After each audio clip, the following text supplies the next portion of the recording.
afternoon. I am Piyush Gathala. I secured 570 rank in 2022 UPSC Civil Service examination.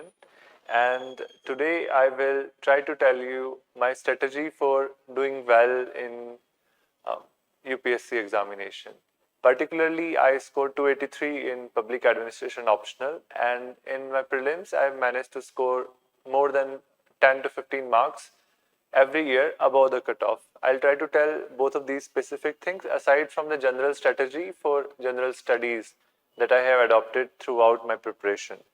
So going ahead with it, I am from Sikar, Rajasthan. I graduated in aerospace engineering from IIT Bombay in 2017, and currently I am in Indian Postal Service exam. Indian Postal Service. I cleared UPSC CSE 2019 as well, with which I was given Indian Postal Service, and now I'm likely to get IPS. So these are my marks in the 2022 examination. So aside from the fact that I didn't get very good scores in general studies, I feel that I was lucky enough to get 283 in public administration optional. And in general studies as well, I substantially improved my marks in GS3 from 75 to 87. And GS3 is considered the least scoring among the four. So relatively, I am quite satisfied with my performance. And in GS4, I have traditionally scored well, but powers that maybe decided that this time I'm not good at it. So this time I had gotten just 92 marks in GS4. Essays, I have had scored very well in my attempt in which I got postal service. I scored 125, but since then it has been declining. In 2021 civil service examination, I had 115, and this time it's 105, so it's declining.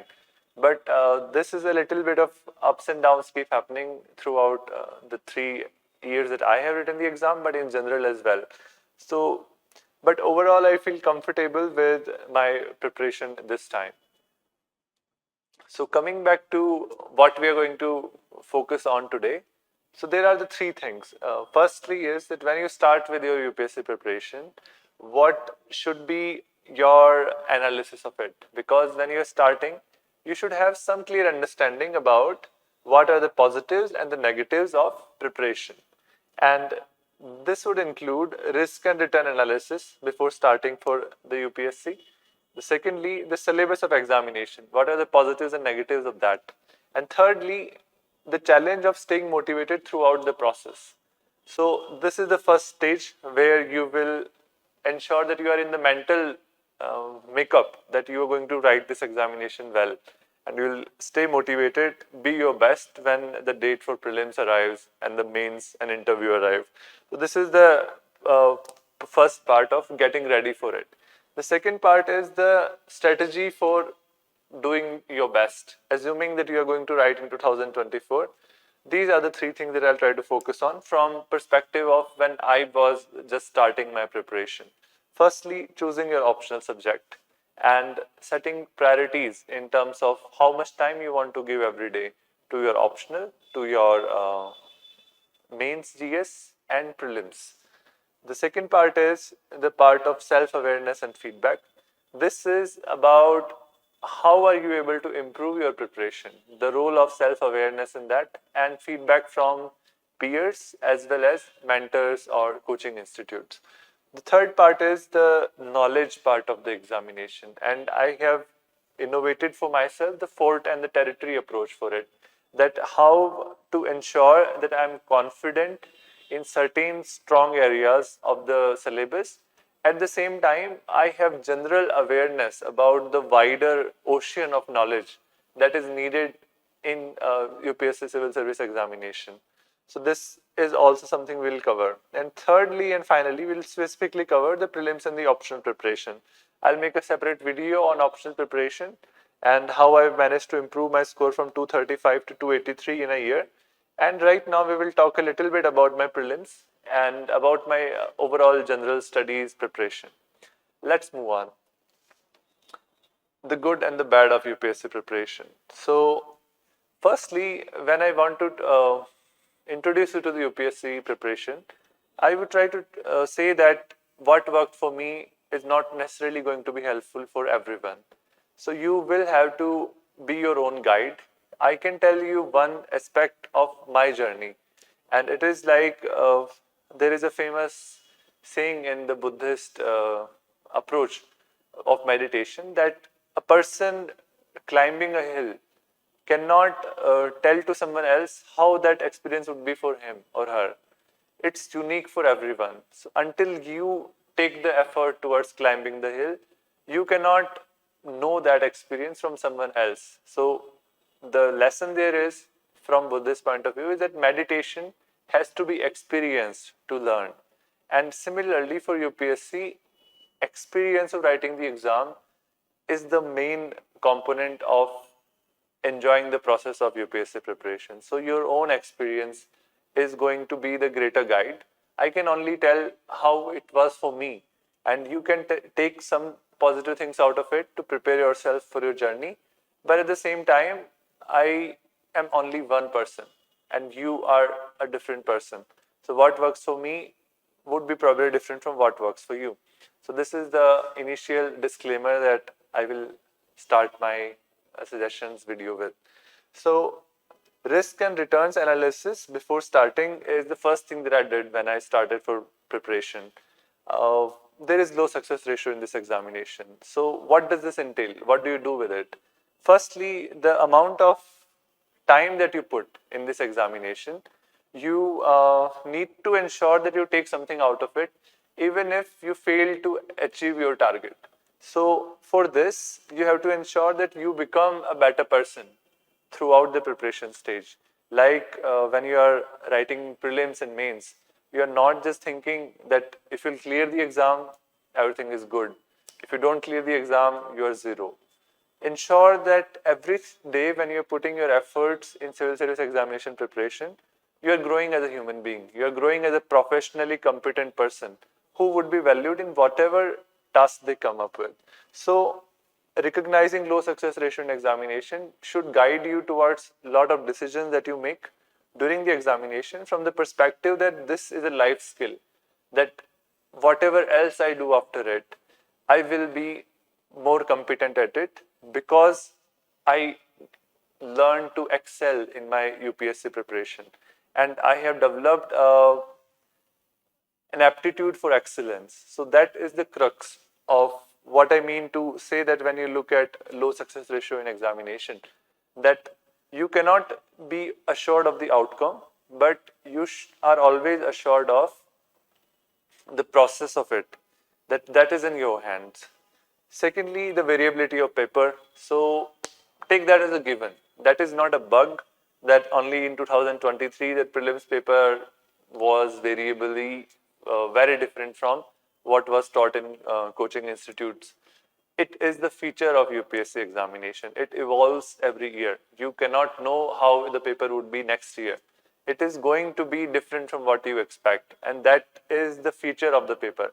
So accept that and embrace it, and realize that these two things are the risks of preparing for UPSC. Like, these two factors are the risk part. And then we come to the returns part, that it is still worth it if you value ownership for results. So what do I mean by this? What do I mean by it is that when you are given a service after you go through the examination, whichever service you get, the best part about this exam is you directly get ownership for results.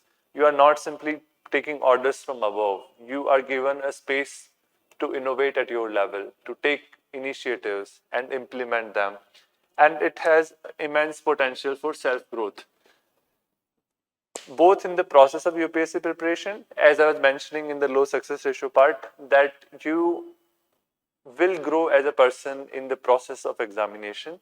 But at the same time, after you clear the exam, in whatever service you get, and especially in IAS, IPS, and foreign service, allied services, you gain a wide exposure to people. You gain an exposure to political executive. You gain an exposure to people from diverse backgrounds working as your peers, and you learn a lot from them. So this is worth it for those things.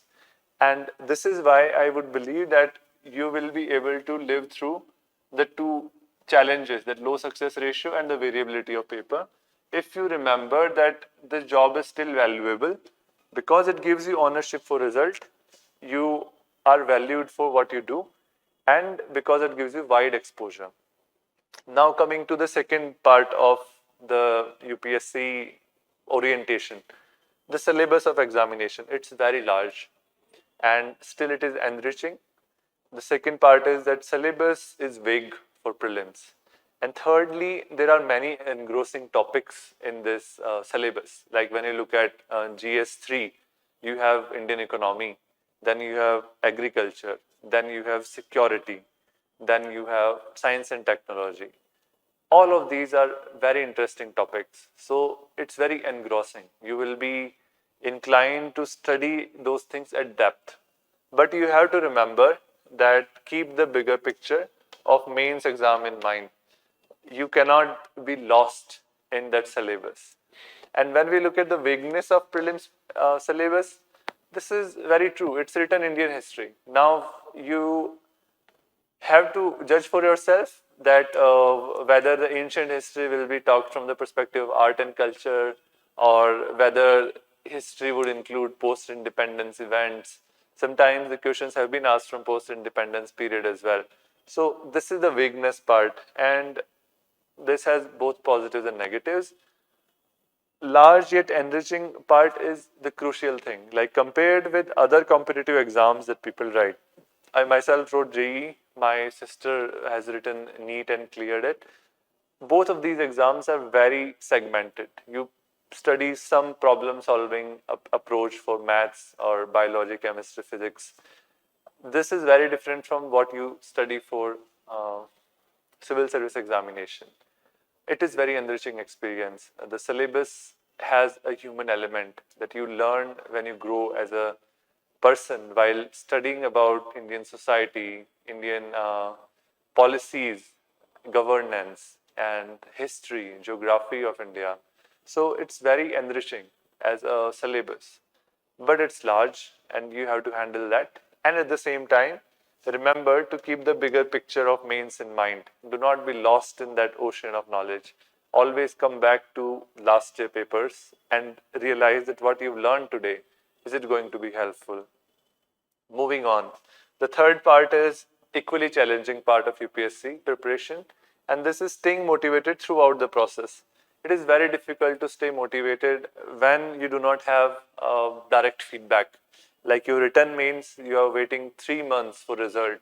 You don't know what to do in that time, whether you will be called for interview or not. And even if you're called for interview, how well have you done in the exam?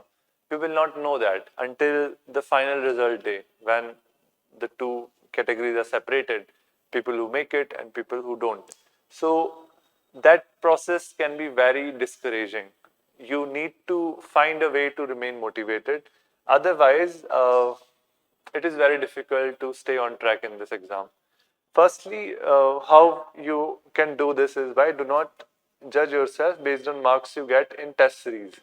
So when you write a test series and say for mains tests you're writing and you get 60 marks out of 250, it's very discouraging in the beginning, and don't judge yourself based on it. Instead, keep writing the tests and focus on what did you learn from it. Especially when you look at prelims examination, writing the test is part of the motivation cycle. You get low marks, you study better the next day, and then you write the test again, you get slightly better marks, and you feel a little bit more motivated. Or even if you don't get better marks, you feel more engaged than the last time. So writing the test is part of this motivation cycle, and it makes you challenge yourself that you're going to write a test tomorrow, so you have to finish the syllabus today for it. So keep writing tests, but at the same time, do not judge yourself based on marks you get in them. Focus on the process part of it. We will come in detail towards it when I'll talk about the strategy.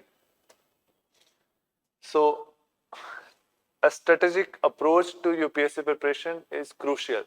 It is an inescapable truth that you cannot clear this exam without a strategic approach. So the first part of the strategy comes is choosing the optional and setting priorities. So optional is a very hotly debated subject. Whenever some new candidate starts preparing for UPSC, the first thing that they focus on is which optional are they going to pick. And there are many factors that you have to consider in it. Three I mentioned: marks in mains, syllabus affinity, and relevance. So when I talk about syllabus affinity, what I mean is how much are you liking that syllabus? The first one is very obvious. How much marks is that optional fetching?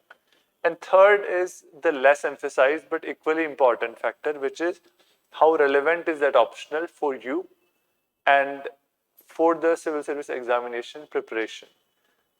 I chose public administration optional largely because it scored kind of above average in all the three things. It has a decently good scoring potential. It has a high syllabus affinity for me. I really like the approach of the subject, that it is not highly philosophical, yet it is not totally dry and based on equations like a science subject, which I might have ended up with because I'm an engineering graduate from IIT Bombay. The third part is the relevance part. This is crucial when you choose a optional which is relevant for you in the later life. I chose public administration partly because I thought it would prepare me better for becoming an effective civil servant. But at the same time, you can choose some other optional as well from the perspective of relevance to you, that what you're planning on doing as plan B. Like say someone wants to do MBA, so management might be a good one. But this is just one factor. Three factors here are important: that how much you're liking that syllabus, how much scoring is it, and how much relevant is it. Then the second part is changing optional midway.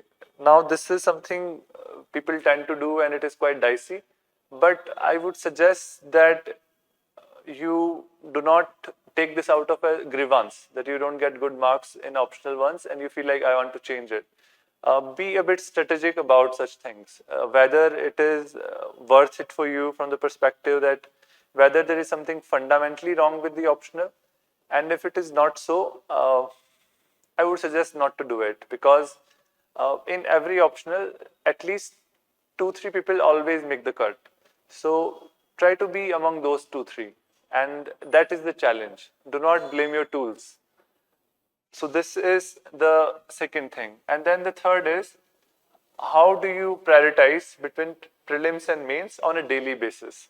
So this is a major issue that you will face when you start the preparation. You decided your optional, you have decided that it is worth it for you to prepare for this exam, but then you are stuck between prelims and mains, that whether you should put more weightage to prelims preparation or mains preparation.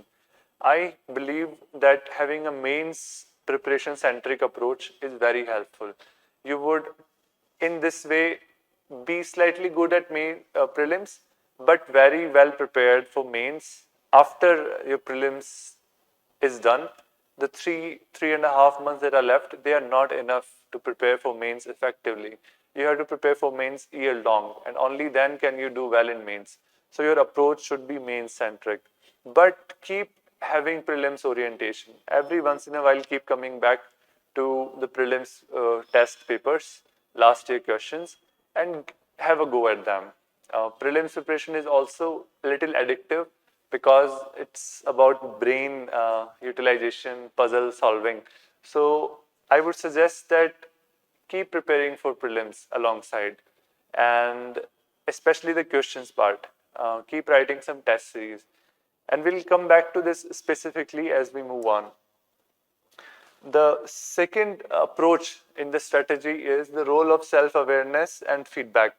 These two are very complementary things. That when you're self-aware, you will recognize that you need help from someone and you will seek feedback. And that feedback will give you a new perspective at yourself and it will make you more self-aware. So these two are a reinforcing cycle. So you seek feedback, you become more self-aware, and when you are self-aware, only then will you seek specific feedback from someone.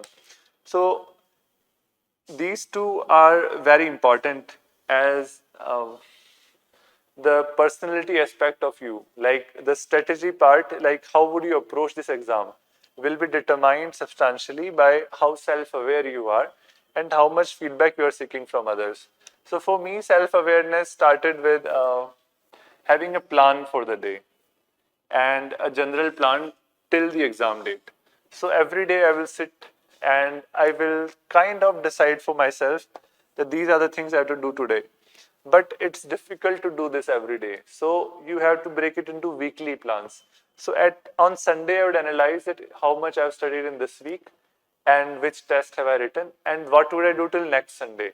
That is when I'll actually use my brain for planning. After that, Monday, Tuesday, Wednesday, I'll just come back to this plan and look at whether I'm doing how much I'm supposed to do. And overall, a general plan till exam date is very crucial because you should keep a day count that it's 42 days to the exam, which means 6 weeks. And in these 6 weeks, I will be covering these things and I should get my sleep routine better so that during the exam time of 9 a.m. to 11 a.m., I'm able to be mentally aware and I'm awake. I'm not used to sleeping in those times. So these things happen when you are keeping a day count that these many days are remaining and what am I going to do in these days. So having a general plan for the day and general plan in exam date is good. Then comes analyzing your efforts. So this is where I discovered the benefits of meditation and body weight exercises. So when I analyze that how well I'm able to study for exam, I recognize that meditation and body weight exercises actually make me better at uh, studying. My productivity, effectiveness improves after I meditate. So I brought those things in my daily plan after the analysis of my efforts. So these are the two things which are very crucial, and I cannot emphasize the relevance of these two enough. Then comes the part of seeking reviews on your answer sheets. This does not mean marks.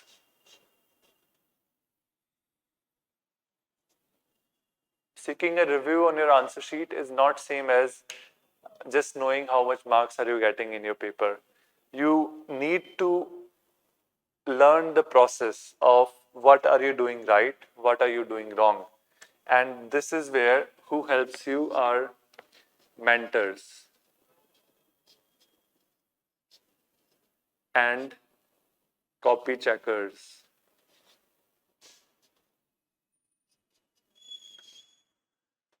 So when you write an answer, don't just be like focused on what went wrong or what was right. Focus on the process of getting things right. Like what can I do to improve my answers? And here there are many things. Firstly, there is an element of the impression that you are making at the person who is checking your copy. So having a face-to-face interaction with the person who is checking your copy is very crucial. And the second part is that having this feedback for the next test is equally helpful. Like you write a test, then you realize that these are the things I need to work on, and then you write the next test and remember to check how much application were you able to make of the suggestions that were given to you, that these are the improvements that you have to make. How much of those improvements were you actually able to integrate in your answers? This doesn't come naturally. Only when you are consciously telling yourself that these are the things, these are the parameters I need to work on, will you be able to write those things actually in answers. So please write the feedback that you get from your mentors on a piece of paper and keep it close to where you're studying, so that whenever you are writing an answer, whenever you are looking at an answer sheet and you're writing your first word of the answer, you remember that these are the things I am lacking or these are the things I need to work on in this answer so that I am able to make a more holistic answer. So this is where the copy checking part comes in. that copy checking is not done just for looking at your marks. It is done for looking at the overall process of how are you faring in your tests and how are you responding to questions which are unexpected, indirect. And then comes the final part of feedback, sort of, that adopt best practices from other toppers. You can see toppers copies from market, you can get it, and take best thing that you like from them. And better than this even is taking it from peers, because sometimes when we look at toppers copies, we are not able to put ourselves in their feet. We do not see that they are also an aspirant like us. We somewhere assume that they are different. But if you look at someone who is your peer and you look at his copy, so instead of getting competitive or feeling that I'm scoring less than him or her, just go ahead and look at the answers that you're writing and answer that he or she is writing. What are the things that he or she is innovating? Can you include those innovations in your answers? Many of the initial learnings that I made were done through this. I had a few friends who were also writing test series with me. So I'll just take their copy and I'll look at what is my friend doing different from me. And it helped me a lot because the points that I learned from his answer copy were the ones which I remembered the longest. Like even now when I'm kind of outside the preparation cycle, I still remember that these were the things that he had written which I missed out at that stage. But now I remember that they are valuable. So this is psychologically the role of adopting the best practices from other toppers. Like you look at their copies and it gives you a mental feedback that I can also do this. Someone else is able to do this in 7 minutes in a 10-mark question. Why can I not do it? Now this is how I used to prepare my prelims. I used to write a test. So this is the first test that I've written, and in this C, if you're not able to see, I've written C and R. So this is confidence. I was confident of this, and I was taking a risk in attempting these questions. So I was analyzed that like the question that I was confident in, like how many of these was I getting correct. So I'll just, while I'm attempting the paper, I'll just write the questions I'm confident in, 49, 47, and then I will note down how many of these I got correct. And over time, I realized that since success ratio is high in these questions, I'm only marking the questions which went wrong, like 26. So then I would analyze why did this question go wrong. So this is a more specific way of preparing for answers because you are categorizing your questions into two categories. One is the questions you're confident in, and another is the questions you're taking risk in the prelims. So risk is a part of attempting your tests in prelims. And you might not have complete knowledge, you might just have partial knowledge in a question. So when you're able to analyze this, my target used to be that the questions in which I'm confident of attempting, my success ratio should be 95%. That I should be able to get 95% of them correct. And questions where I was taking risk, I should be able to do 50% correct. So over time, I recognized that I'm able to take calculated risks with probability of more than 50% going right. So this gave me confidence to take risks in the examination hall as well. So as you see here, my focus is not on marks. I've never written marks anywhere. The only thing that I've written is that how many questions I'm confident about and how well am I doing in those questions. Like, am I making silly mistakes in those questions? Very often it happens that you have complete knowledge of a question, but you rush through the question and you mark the wrong option. Like you see that, like which of the following statement is correct, and then you see the first statement and you know for sure that this is correct. But you forget to see that the final option is all of the above or 1 and 2. So you get that question wrong, and this is what we call silly mistakes. But when you recognize this strategy that you can get your questions in which you are confident also wrong, you will be able to categorize them as separate from the questions where you are taking risk. So have this two category in prelims exam wherever you're writing in the preparation stage, that these are the questions I'm confident in, these are the questions I'm taking risk in, and then analyze whether you are able to take calculated risks.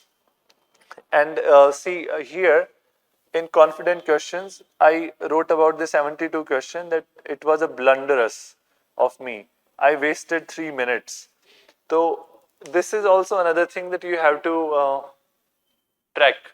Sometimes I recognize that it was around question number 60 or so that I would get little bit lost. The mind will get little foggy.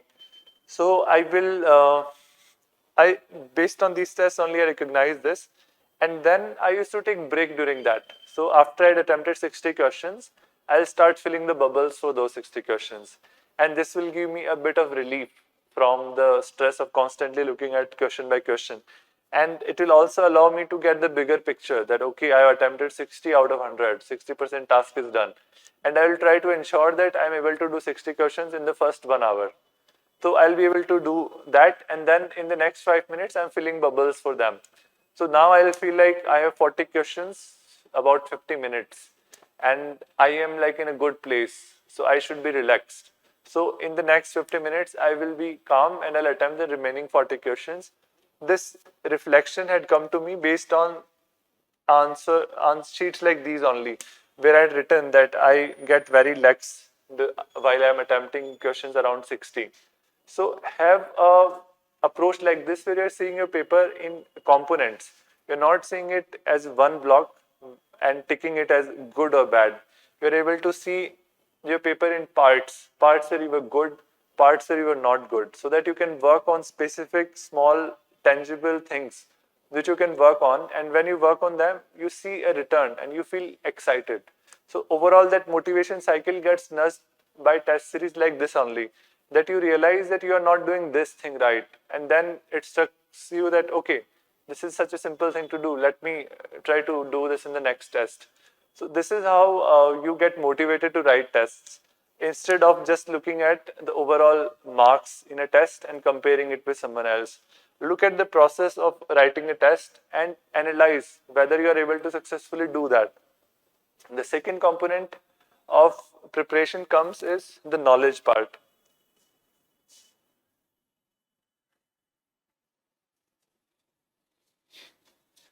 So far we talked about the perspective of writing the test mindfully, that you break the questions down into the questions you're confident in and questions where you're taking calculated risk.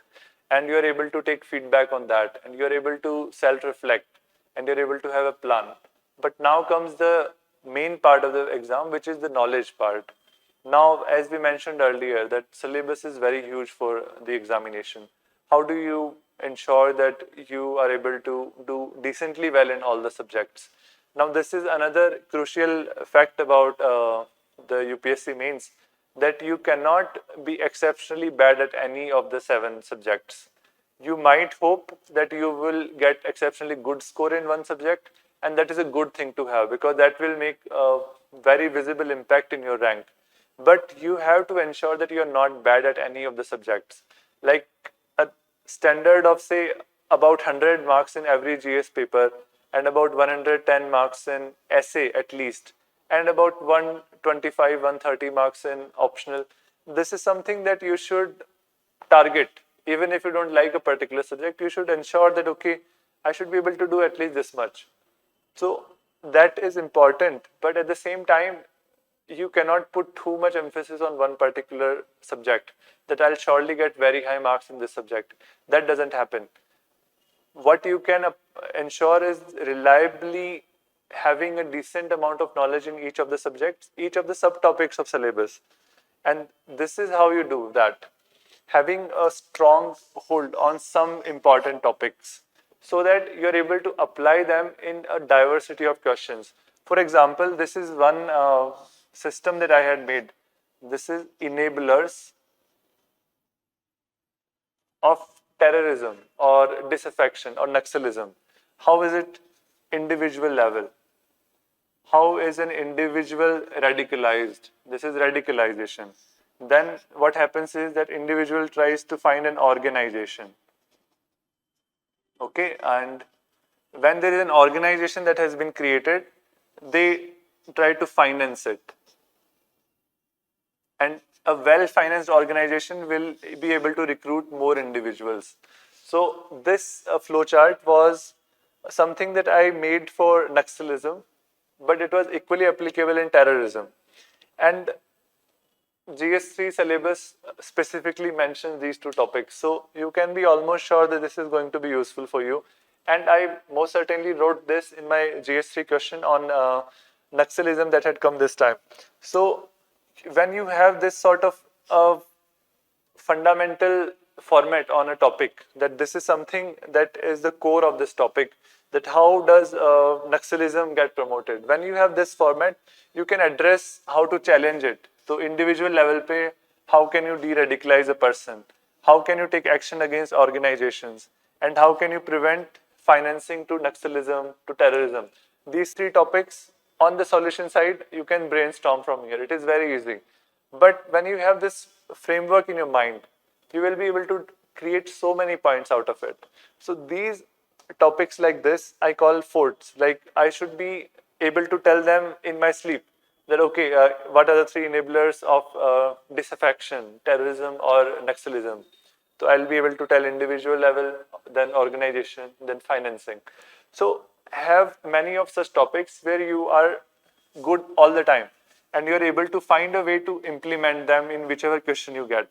So this is the reverse engineering for answers, that you should be able to find these topics which are applicable in large diversity of questions, so that you are not answering the question, but you are sort of adapting to the question, that okay, I know these things, but I know how to put these things in this question because there is particular dimension of how is a terrorism promoted in a society. So this is an example of what a fort looks like to me, and then you derive a lot of points out of it. That is the territory part. Coming to my own notes, so this is again a GS3 notes copy of me, and I have written here role of media. This is a syllabus point which is especially mentioned in and internal security challenges that come out of it. So I wrote this down, and then I've written about it in components. Key, what are the threats that it poses, like lone wolf attack, radicalization happens due to social media, and democracy. As Ajay Doval had recently, at that time it was recent that he had called it a fourth generation warfare. So these things you can link through media, and of course Cambridge Analytica as well. So such things you should have handy with you so that you can revise them very often. Whenever you are stressed, you should have a familiar territory where you can come back and be like, okay, this is the safe zone for me.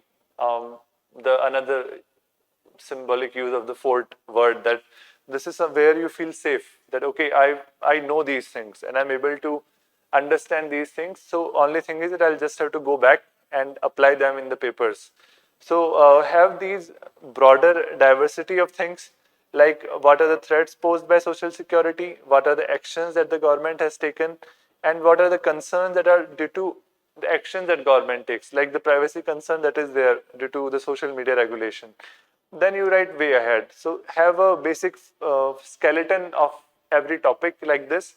And then over time, the thing is that the core that you believe that this is the most important part about one particular topic changes. For example, it was only in this attempt, as you can see here, it's written August 2022. So these notes I had started preparing from 2020, but I kept re-innovating them.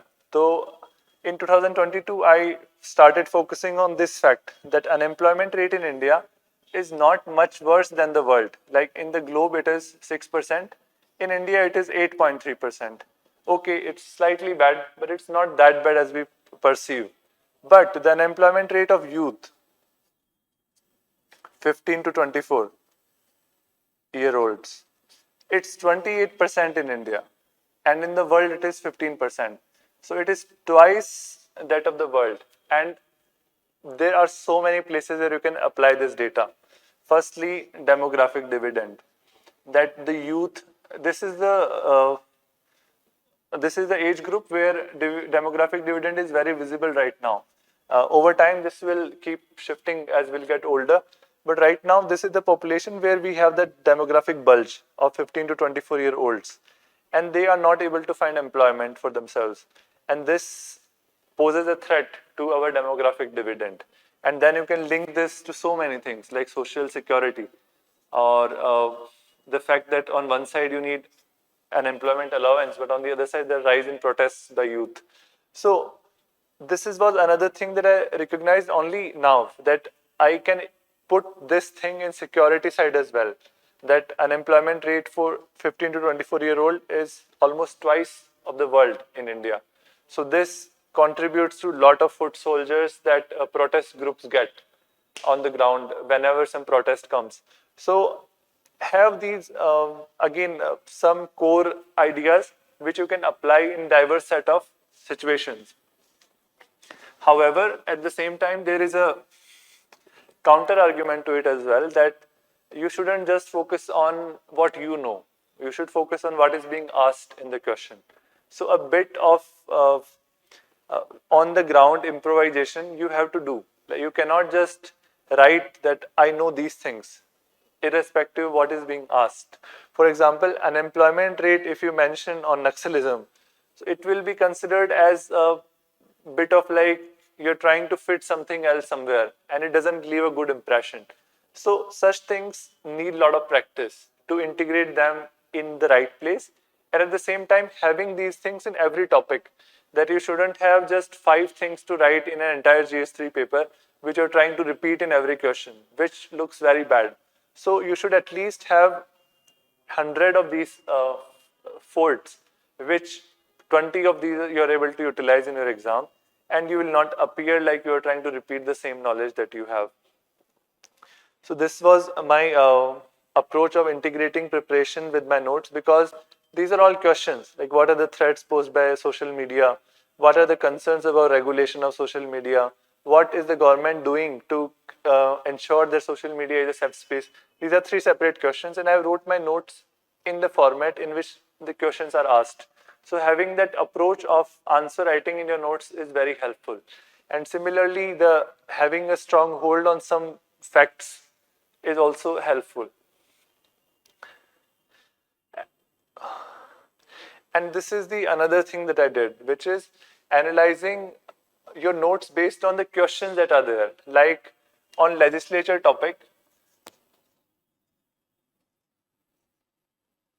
what kind of questions had been asked this far? There were questions on committees, there was question on speaker, there was one on anti-defection law, there have been a few on criminalization of politics, then Rajya Sabha and comparing it with Vidhan Parishad, talking about money bill, privileges of legislators, and office of profit. These topics have been asked at different times by UPSC. And when you look at these are very good points for any question. Like when you talk about effectiveness of legislature, productivity of legislature, you can talk about the fact that the role of speaker as the unbiased, non-partisan mediator has been reduced, and the trust in speaker has been falling, which is increasing in cases of legislators coming to the well of the parliament. Okay, so you can write that point. Anti-defection law, it has led to reduction in the quality of debates that happen in parliament. Committees, so you can say that committees are on the positive side, that we have a saving grace, that committees exist, that they are able to analyze certain events impartially.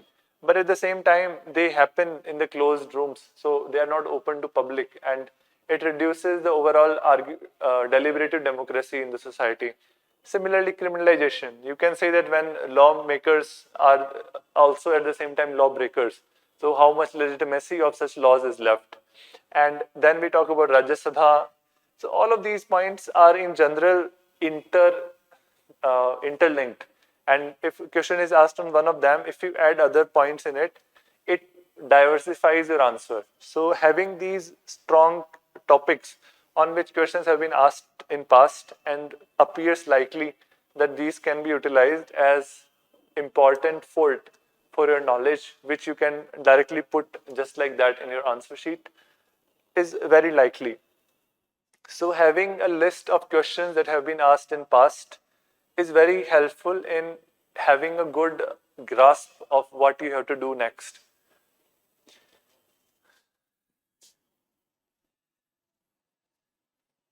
And now we will come to the part where I'll talk about prelims as well as optional. So let me just be brief about the prelims part, and for optional, we will have a separate lecture. So why do we not do well in prelims? So the thing is that when you are at the beginning of the preparation, you tend to underestimate prelims. The success ratio in prelims is like 10,000 people out of 10 lakhs. So it is very low. It is about 1%. And that itself puts a lot of variabilities in prelims. Like sometimes, even after all your preparation, you might not be able to make it through. And a lot of people wait for the interview, for the prelims result date to be sure whether they are through or not. So this leads to a lot of mental anxiety. And that is another cost of prelims. So I didn't clear prelims in my first attempt. And after that, I tried to think that uh, I do not want to be stuck in a place where I'm not sure whether I'm through or not for 15 to 20 days. And after that, when I'm through for a week, I'm just mentally celebrating that, oh, finally, my tension is reduced, I've cleared prelims. So I wanted to be in a place where right after writing the exam, I'm quite sure that I've done well. So having that confidence in your prelims is important. And that is something you have to recognize, and thus you should not underestimate prelims, because it's not just about qualifying it, but it's also about qualifying it in a manner which is not mentally taxing on you. So you have to like write in a way that after writing you're able to just from the next day focus on mains. So that's the first part, that you cannot underestimate prelims, and especially when you're just starting, prelims is the most difficult roadblock. But as I mentioned earlier, that your focus should be on main-centric preparation. So overall, year long, you should prepare for mains, but every day you should keep prelims in the back of your head. And for last 4 months, gradually over time, you should increase your prelims preparation. Then the second part is the lack of risk appetite. So what happens in the beginning is that people feel like they'll attempt 50 questions, they'll get 100 marks, and they'll be through. Do not think like that. You will not have accurate knowledge on 50 questions. You might at best have accurate knowledge on 30 questions, which will ensure you 60 marks. In remaining questions, you will have to take calculated risks. And calculated risks are an essential part of this examination. As I was earlier talking when I was analyzing my own attempt of a test, and I was saying that these are the questions I was confident in, and these are the questions where I was taking risk. So having that mental breakup while you're appearing in any of the mock tests is very helpful. Third problem that people have is targeting a score instead of process. You will see a lot of advertises of prelims preparation by saying that aim for 150 marks, aim for 140 marks.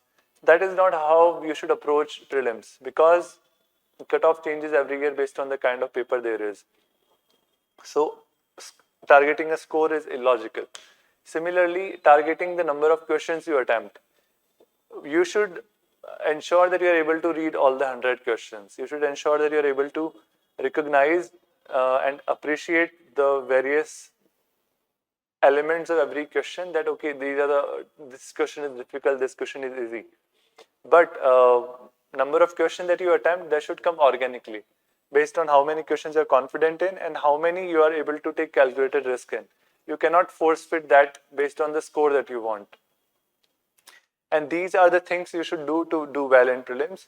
First is active learning, that you don't just read paragraph by paragraph, book by book, but you look at a topic and then think on your own that what are the important things in it.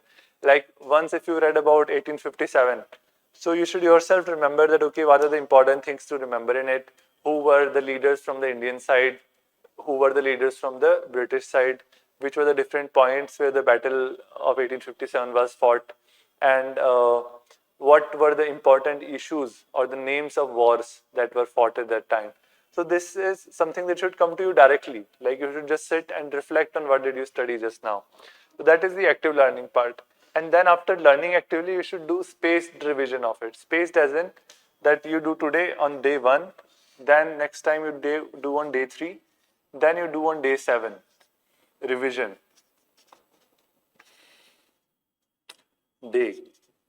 So on first day, you're reading again about, say, a concept like bond market. So you'll be able to know various terminologies of bond market, like bond rate, how much is it, what is it. And then you will likely forget it again by third day. So you should again revise it on third day. And after that, you can afford a greater gap. Instead of 2 days, you're having a 4-day gap here. You should see the same concept in 7 days again. This becomes very tiring if you do it on your own. So there is this very good application which does it for you, Anki Droid. So I've used it constantly, especially during the initial stages of my UPSC preparation. This app allows you to write cards. That on one side you will write, oh, who were the leaders of 1857 battle, and on the other side you will mention Indian side, British side, and you will be able to revise like that. Then the third part is the test practice. So I would suggest that you pay for some test series, because in that case you will be tempted to complete it and not leave it in the middle. And the final thing is that you should have some concise notes for final exam. You cannot go with the entire book when you are just entering the exam hall or 1 week before it. So having concise notes is like this, that environmental performance index, this is something that you'll have to mug up.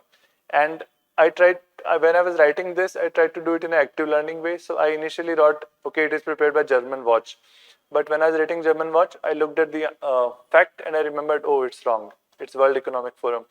So a lot of things will be like this, where you will just have to mug them up. There's nothing logical about it. You should keep these small things in your a notebook, which should have at max 40-50 pages, and you just revise it for last 4-5 days of the exam, and you'll get more confidence in this way. And also a lot of topics like environmental performance index, or whether gangetic dolphin is endangered or vulnerable, these things will only happen when you revise them at the end as well. So you should have them written with you in a small notebook. At the same time, another thing is that we judge questions based on some words which we find alien.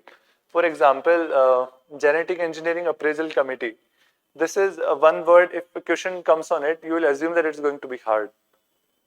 So writing these terms down helped me to realize that, okay, this is also just one fact. I should not be worried about the technical word and be just remembering that it is a statutory body. It's from Environmental Protection Act 1986.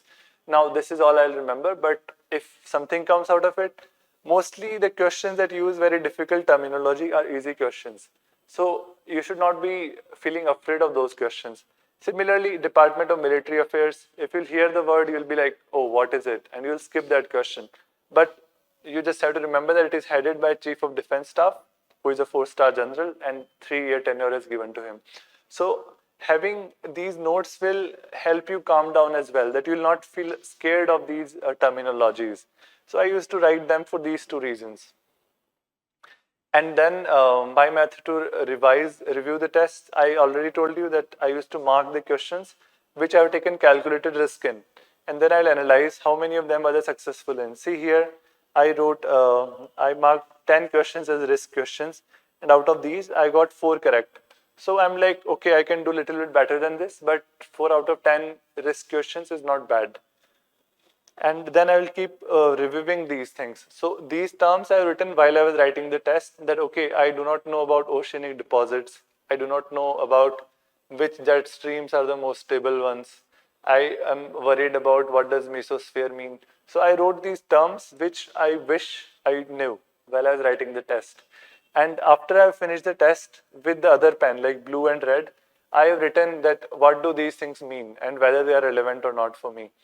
So this is how you review your test, and this is where having an online test is really helpful, because you're able to do this much of analysis in them. When you're writing just an offline test, you are trying to replicate what is happening in prelims exam actually, but you can't do that from the beginning. Initial test should be about preparation. Only in the final 5 or 10 tests should you replicate the UPSC preparation uh, environment in your writing test part. So my three components of reviewing a prelims test were knowing the success rate of risk questions. Am I able to take calculated risk where approximately 50% I'm getting right? The second is recognizing the topics and terms of discomfort. Like I recognize that islands in Mediterranean is something I'm not comfortable with, their names. So I'll try to write them down and specifically address them. Third part is knowing topics to skip and low hanging fruits. These are also important. Like some topics are going to be complex that no matter how hard you try, something else will keep coming up from them. Like a bit of environment is like this, but there on the other side there are low hanging fruits. Like when you look at the fact here that recent cyclones. So these things you have to remember anyway. Like for GS mains, you will be able to cite cyclone Titli, cyclone Amphan. So it makes a very rich answer. So these are low hanging fruits which you will remember. Similarly, climatic regions is another low hanging fruit if you remember the arrangement, because it's so helpful everywhere and you have come across it many times. It's just hard to revise it and remember it again and again. So recognizing these is helpful. Now when we come to optional subject, this is something I'll deal in another video. But overall, the broader framework here is that do not assume your strengths and weaknesses based on last year, and make your basic syllabus topics as your strong forts. And joining a test series is crucial. At the same time, reviewing your answer tests is important, not just from the perspective of marks that you are getting.